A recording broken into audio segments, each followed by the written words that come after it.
भंडारा गोंदिया जिला वासियों के लिए खुश खबर है। अब आपका मनपसंद channel BS crime India news अब आपके केबल नेटवर्क पर, जी हां, अपने केबल नेटवर्क के एशियन चैनल नंबर 50 पर उपलब्ध है। BS क्राइम इंडिया न्यूज पर खेल, राजनीतिक, क्राइम, साहित्य व अन्य खबरें प्रकाशित की जाती है। हमारे साथ जुड़ने के लिए तथा हमारे चैनल में खबरें, विज्ञापन आदि के लिए संपर्क करें 8669151757 पर। भंडारा शहर के तकियावाड़ प्रभाग क्रमांक 10 स्थित साई मंदिर के पीछे डॉक्टर रोड पर अतिक्रमण एवं सड़क पर की गई बोरवेल के कारण नागरिकों को भारी परेशानी का सामना करना पड़ रहा है। स्थानीय लोगों ने प्रशासन से तत्काल कार्रवाई की मांग की है। नागरिकों के अनुसार इस क्षेत्र में कई निजी दवाखाने संचालित है, लेकिन अधिकांश स्थानों पर मरीजों और उनके परिजनों के लिए पर्याप्त पार्किंग व्यवस्था उपलब्ध नहीं है। इसके कारण मरीज अपनी मोटरसाइकिल एवं कार सड़क पर ही खड़ी कर देते हैं, जिससे यातायात बाधित होता है और कई बार सड़क पूरी तरह जाम हो जाती है। स्थानीय लोगों का आरोप है कि डॉक्टर राजेश कावगते होम्योपैथिक क्लिनिक के सामने सड़क पर बोरवेल किए जाने से सड़क क्षतिग्रस्त हो गई है। इससे राहगीरों, विशेषकर दोपहिया वाहन चालकों को दुर्घटना का खतरा बना रहता है। कई लोग आवागमन के दौरान गिरकर चोटिल भी हो चुके हैं, ऐसा स्थानीय नागरिकों का कहना है। यह मार्ग तकियावाड़ प्रभाग 10 के नागरिकों के लिए प्रमुख आवागमन मार्ग है। सड़क पर अवैध पार्किंग और अन्य अतिक्रमण के कारण लोगों को प्रतिदिन आने जाने में कठिनाइयों का सामना करना पड़ रहा है। स्थानीय नागरिकों ने नगर परिषद एवं संबंधित प्रशासनिक अधिकारियों से मांग की है कि सड़क पर बनी बोरवेल की उचित व्यवस्था कर मार्ग को सुरक्षित बनाया जाए तथा यदि किसी प्रकार का अतिक्रमण है तो उसकी जाँच कर नियमानुसार कार्रवाई की जाए, जिससे आम नागरिकों को राहत मिल सके। BS क्राइम इंडिया न्यूज इस खबर के माध्यम से संबंधित अधिकारियों का ध्यान इस समस्या की ओर आकर्षित करता है और अपेक्षा करता है कि जनहित में शीघ्र आवश्यक कार्रवाई की जाएगी।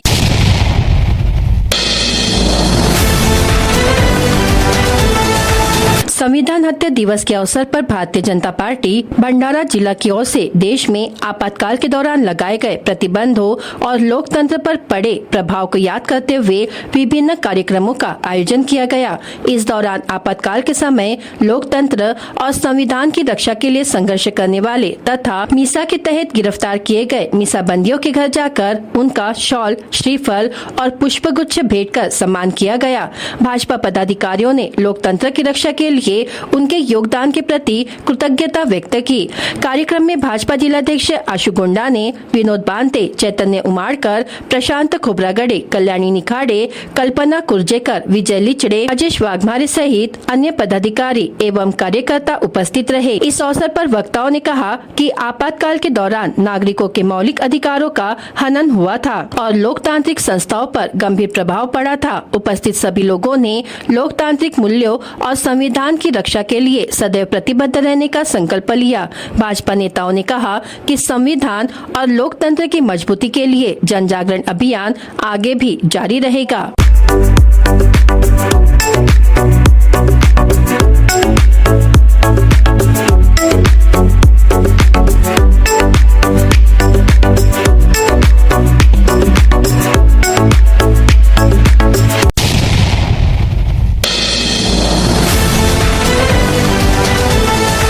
राष्ट्रीय स्वास्थ्य मिशन के तहत महाराष्ट्र में कार्यरत 10 वर्ष या उससे अधिक सेवा पूरी कर चुके 15,010 संविदा कर्मचारियों को राज्य सरकार ने बड़ी राहत दी है। सरकार ने इन कर्मचारियों की सेवा समायोजन के लिए समकक्ष वेतनमान वाले अधिसंख्य पदों के सृजन तथा इसके लिए 1,01,053 करोड़ रुपए के वार्षिक व्यय को मंजूरी देते हुए शासनादेश जारी किया है। सरकार के अनुसार 25 जून 2026 तक तकनीकी अंतराल को छोड़कर लगातार 10 वर्ष या उससे अधिक सेवा देने वाले पात्र कर्मचारियों को एक मुश्त विशेष प्रकरण के रूप में समकक्ष वेतनमान वाले अधिसंख्य पदों पर नियुक्त किया जाएगा। इसके लिए सार्वजनिक स्वास्थ्य एवं ग्राम विकास विभाग के नियमित पदों के अनुरूप समकक्ष पद तय किए जाएंगे। शासनादेश में कहा गया है कि पदों की समकक्षता तय करते समय कार्य का स्वरूप, जिम्मेदारियां, शैक्षणिक योग्यता, सेवा नियम, वर्तमान मानदेय तथा 7वें वेतन आयोग के अनुसार वेतनमान को आधार बनाया जाएगा। नियुक्त कर्मचारियों को संबंधित पद का न्यूनतम मूल वेतन, महंगाई भत्ता और यात्रा भत्ता मिलेगा तथा उनका वर्तमान वेतन भी सुरक्षित रखा जाएगा। हालांकि इन कर्मचारियों को पदोन्नति, एसीपी, पेंशन या पारिवारिक पेंशन का लाभ नहीं मिलेगा। साथ ही अधिसंख्य पद व्यक्ति विशेष से जुड़े होंगे और कर्मचारी के सेवानिवृत्त होने, इस्तीफा देने या सेवा समाप्त होने पर पद स्वतः समाप्त हो जाएगा। सरकार ने यह भी स्पष्ट किया कि भविष्य में एनएचएम के लिए मानव संसाधन मुख्य रूप से आउटसोर्सिंग या सेवा अनुबंध प्रणाली के माध्यम से लिए जाएंगे।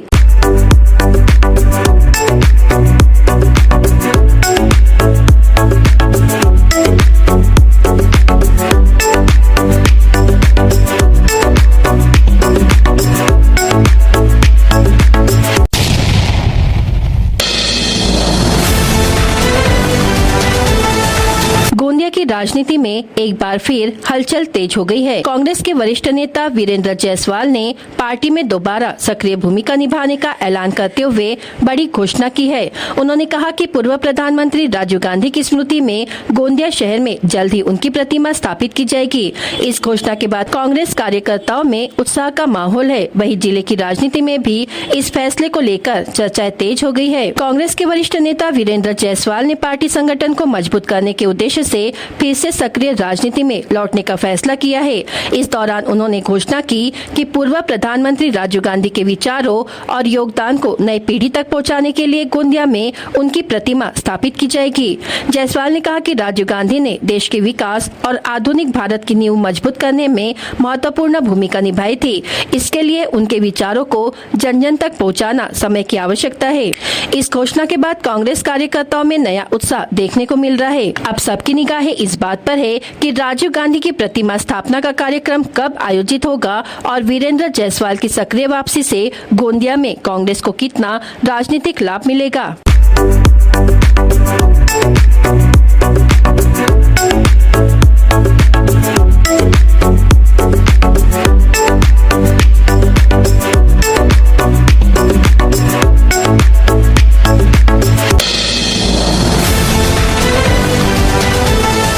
महाराष्ट्र सरकार ने पुण्यश्लोक अहिल्यादेवी होळकर किसान कर्ज मुक्ति योजना के प्रभावी क्रियान्वयन के लिए सभी वाणिज्यिक बैंकों और जिला मध्यवर्ती सहकारी बैंकों को विस्तृत दिशा निर्देश जारी किए हैं। इस योजना के तहत राज्य के करीब 56 लाख किसानों को लाभ मिलेगा और लगभग 36,500 करोड़ रुपए की कर्ज माफी दी जाएगी। योजना के अनुसार 30 सितंबर 2025 तक बकाया और 31 मार्च 2026 तक अवैतनिक, व्यक्तिगत एवं संयुक्त अल्पकालीन फसल ऋण खाते पात्र होंगे। 2 लाख रुपए तक का फसल ऋण माफ किया जाएगा। जिन किसानों पर इससे अधिक कर्ज है उन्हें अपना हिस्सा जमा करने के बाद सरकार 2 लाख रुपए तक की राशि उनके ऋण खाते में जमा करेगी। नियमित ऋण चुकाने वाले किसानों को 50,000 रुपए तक प्रोत्साहन अनुदान भी मिलेगा। वन टाइम सेटलमेंट वाले पात्र किसानों को भी योजना का लाभ दिया जाएगा। सरकार ने बैंकों को किसानों का विवरण विशेष पोर्टल पर अपलोड करने, आधार लिंकिंग सुनिश्चित करने और 2 नोडल अधिकारियों की नियुक्ति करने के निर्देश दिए। डिजिटल सत्यापन के बाद गांववार लाभार्थी सूची जारी होगी। आधार प्रमाणीकरण पूरे होने पर कर्ज माफी की राशि सीधे किसानों के ऋण खातों में जमा की जाएगी। सरकार ने स्पष्ट किया है कि एग्रीस्टेक के नाम नहीं होने पर भी कोई पात्र किसान योजना से वंचित नहीं रहेगा। आवश्यकता पड़ने पर विशेष पंजीकरण अभियान चलाया जाएगा। योजना का उद्देश्य किसानों को आर्थिक राहत देना, नए फसल ऋण का मार्ग प्रशस्त करना और ग्रामीण अर्थव्यवस्था को मजबूत बनाना है।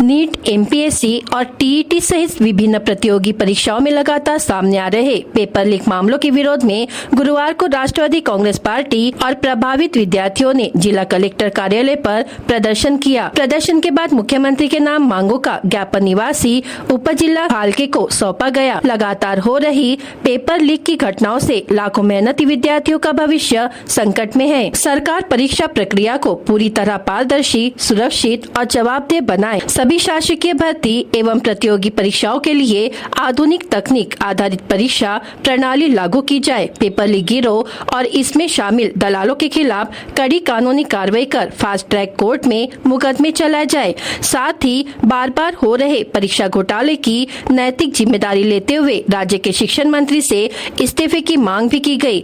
आंदोलन से पूर्व स्थानीय रेस्ट हाउस में पूर्व विधायक एवं जिलाध्यक्ष चरण वाघमारे की अध्यक्षता में तैयारी बैठक आयोजित की गई थी। आंदोलन में युवक जिलाध्यक्ष नितेश मारवाड़े, विद्यार्थी जिलाध्यक्ष राकेश हटवार, अजय मेश्राम, डालचंद देशमुख, यशवंत तिड़के सहित बड़ी संख्या में विद्यार्थी एवं पदाधिकारी उपस्थित थे। शिक्षणाच्या बाबतीत सुरुवातीला नीटचा पेपर फुटला, नंतर महाराष्ट्रामध्ये टीईटीचा पेपर फुटला। नीटचा पेपर फुटल्यानंतर देशातील जवळपास उच्च शिक्षण घेणाऱ्या 20 मुलांच्या आत्महत्या झालेल्या आहेत। काक्रोच जनता पार्टीचे संस्थापक अभिजित दीपके जंतर मंतरवर त्यांचं आंदोलन सुरू आहे आणि त्या आंदोलनामध्ये त्यांची मागणी आहे की देशाचे केंद्रीय मंत्री धर्मेंद्र प्रधान यांचा राजीनामा द्या। पण आतापर्यंत सरकारला कुठल्याही प्रकारची जाग आलेली नाही। वारंवार पेपर फुटीमुळे मुलं उच्च शिक्षण घेणारे डिप्रेशनमध्ये गेलेले आहेत आणि या सगळ्याचा सुरुंग हा भारतीय जनता पक्षाकडेच जातो अशी परिस्थिती निर्माण झालेली आहे। नीटचा पेपर फुटला, त्याची चौकशी सुरू झाली आणि त्या चौकशीमध्ये भाजपच्या संपर्कात असलेल्या लोक हे आरोपी बनलेले आहेत। इकडे टीईटीचा पेपर फुटला, स्वतः भारतीय जनता पक्षाचे आमदार त्यांनी विधानसभेमध्ये सुधीर भाऊ मुनगंटीवार यांनी मुद्दा मांडला की तुम्ही आग्र्यावरून पेपर छापल्या आणि बिहारचे लोक आरोपी सापडले पेपर फुटीमध्ये। मग आमच्या महाराष्ट्रामध्ये म्हणजे एवढी छपाईची व्यवस्था नव्हती का? म्हणजे स्वतः सत्ता पक्षाचे आमदार सरकारला घरचा ईल देत आहेत। म्हणजे वस्तुस्थिती त्यांनी शासनाच्या समोर मांडली, सभागृहात मांडली, महाराष्ट्राच्या समोर मांडली, देशाच्या समोर मांडली। तरीही अशा प्रकारचे प्रकार होत असल्यामुळे पोरं हे डिप्रेशनमध्ये चाललेले आहेत। गरिबाचे पोरं उच्च शिक्षण घेण्यासाठी जातात, पण पेपर फुटीमुळे त्यांच्या शिक्षण कुठल्याही कामात येत नाही। अशी परिस्थिती निर्माण झालेली आहे। भंडारा जिल्ह्यामध्ये अनेक अकादमी आहेत आणि त्या अकादमीच्या माध्यमातून पोरं उच्च शिक्षण घेत आहेत। शेतकऱ्यांचे पोरं घेत आहेत, गरिबांचे पोरं शिकत आहेत आणि ज्या वेळेस पेपर फुटीच्या घटना घडतात त्यावेळेस त्यांना निराशा येते आणि परिणाम असा होतो की त्यांना आत्महत्या कराव्या लागतात। आणि या परिस्थितीत आता इकडे लोकसभेमध्ये अधिवेशन सुरू आहे, विधानसभेचे अधिवेशन सुरू आहे। दोनही अधिवेशनामध्ये हे विषय आल्यानंतरही सरकारला कुठल्याही प्रकारची जाग येताना दिसत नाही आणि म्हणून भंडारा जिल्ह्यामध्ये सुद्धा आम्ही हा निर्णय घेतला की आता आमच्या पोरांनी उच्च शिक्षण घेऊ नये का आणि त्यासाठी त्यांच्या पाठीशी आम्ही खंबीरपणे उभं राहिलं पाहिजे। म्हणून गेल्या 2-3 दिवसापासून आम्ही शासनाचे लक्ष केंद्रित करण्यासाठी ही योजना आखत आहोत। माझी शासनाला आपल्या सगळ्यांच्या माध्यमातून विनंती आहे की देशामध्ये नीट पेपर फुटीच्या, टीईटी पेपर फुटीच्या ज्या घटना घडलेल्या आहेत त्याचे पडसाद आमच्या जिल्ह्यात सुद्धा उमटले आहेत। पोरं डिप्रेशनमध्ये आहेत। मी अनेक ठिकाणी अकादमीच्या संस्थापकाशी चर्चा केल्या, त्यांचं सुद्धा म्हणणं असं आहे की ऑनलाईन परीक्षा बंद झाली पाहिजे। या ऑनलाईन परीक्षेमुळे एक पोरगा परीक्षेला बसतो आणि दुसरा सोडवतो, अशा प्रकारची स्थिती निर्माण होते आणि जे चांगले पोरं अभ्यास करणारे आहेत ते मागे राहून जातात आणि त्यामुळे त्यांना उच्च शिक्षण घेण्यापासून वंचित राहण्याची वेळ आलेली आहे। अशा परिस्थितीत शासनाने दखल घेतली नाही तर यापुढे आम्ही तीव्र आंदोलन करू आणि खंबीरपणे आमच्या पोरांच्या पाठीशी राहू।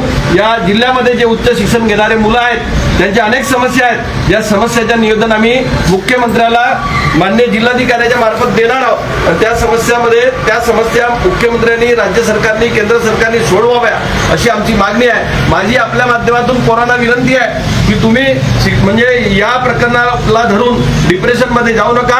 राष्ट्रवादी काँग्रेस शरदचंद्र पवार आपल्या पाठीशी खंबीरपणे उभा राहील एवढी मी आपल्या माध्यमातून ग्वाही देतो आणि पोरांना कुठल्याही अशा अडचणी आल्या किंवा पेपर फुटीच्या घटना घडल्या त्वरित आमच्याकडे सांगा, आम्ही त्याची दखल घेऊ आणि शासनाचे लक्ष केंद्रित करून शासनाला नमवण्याचा प्रयत्न करू।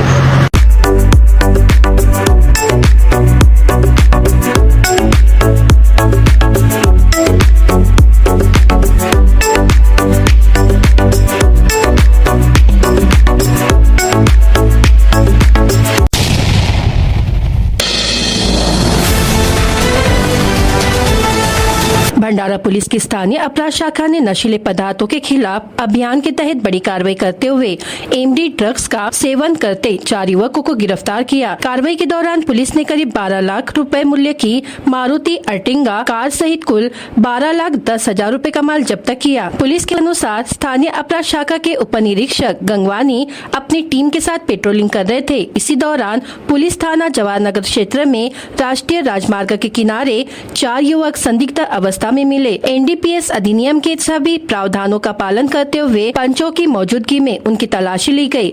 तलाशी के दौरान आरोपी रुचिर राजाराम नेवारे उम्र 23 वर्ष के पास से रजनीगंधा पान मसाला की एक पुड़िया में एमडी नशीले पदार्थ के अवशेष बरामद हुए। इसके अलावा मौके से सफेद रंग की मारुति अर्टिगा कार क्रमांक MH36 AR 2205 भी जब्त की गई। गिरफ्तार आरोपियों की पहचान आकाश अशोक चौधरी उम्र 24 वर्ष, देवेश खेमराज कोड़े उम्र 22 वर्ष, रुचिर राजाराम नेवारे उम्र 23 वर्ष और औचित चिरजीव नंदेश्वर उम्र 24 वर्ष सभी साकोली निवासी के रूप में हुई है। चारों आरोपियों का मेडिकल परीक्षण कर उनके रक्त के नमूने जांच के लिए सुरक्षित किए गए हैं। इस मामले में पुलिस थाना जवाहरनगर में विविध धाराओं के तहत मामला दर्ज किया गया है। उक्त कार्रवाई पुलिस अधीक्षक नूरुल हसन, अतिरिक्त पुलिस अधीक्षक नीलेश मोरे तथा वरिष्ठ अधिकारियों के मार्गदर्शन में स्थानीय अपराध शाखा की टीम ने की। मामले के आगे की जांच जवाहरनगर पुलिस कर रही है।